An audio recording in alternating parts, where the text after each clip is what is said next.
Find the ninth term of arithmetic progression 18, 12, 6, 0 and so on. हमारे पास एक arithmetic progression है और हमें जो है इसकी नाइन्थ टर्म फाइंड आउट करना है। तो अर्थमेटिक प्रोग्रेशन की पहचान क्या होती है कि अगर हम दो कंसेक्यूटिव टर्म्स का डिफरेंस लें तो वो हमेशा कांस्टेंट एक नंबर आएगा। यानी कि सेकंड टर्म में से फर्स्ट टर्म को माइनस कर दें, यानी कि 12 में से 18 को माइनस करें तो हमारे पास -6 आएगा। इसी तरह थर्ड टर्म में से सेकंड टर्म को माइनस करेंगे, यानी कि 6 - 12 करेंगे तो भी -6 आएगा।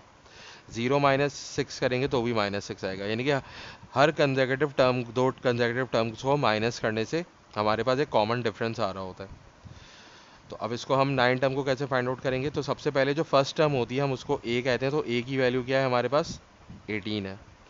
और डिफरेंस हम कैसे निकालेंगे? 12 - 18 कर लेंगे तो ये हो जाएगा -6, यानी कि हमारे पास जो डिफरेंस आ रहा है वो -6 है।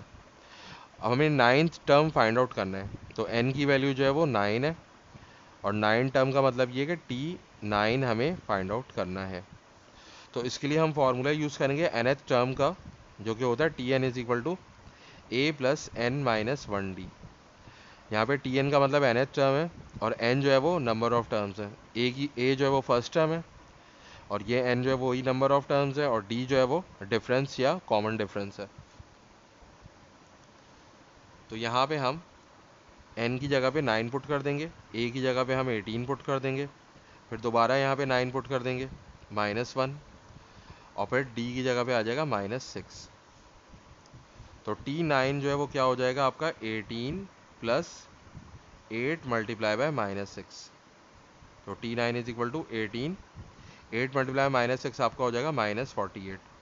तो T9 की वैल्यू आपके पास आ जाएगी -30, यानी कि 9 टर्म जो है इसकी -30 है। तो अगर हमारे पास कोई भी अर्थमेटिक प्रोग्रेशन दिया हुआ है और हमें उसकी कोई पर्टिकुलर टर्म फाइंड आउट करना है तो हम इस तरीके से फाइंड आउट कर सकते हैं।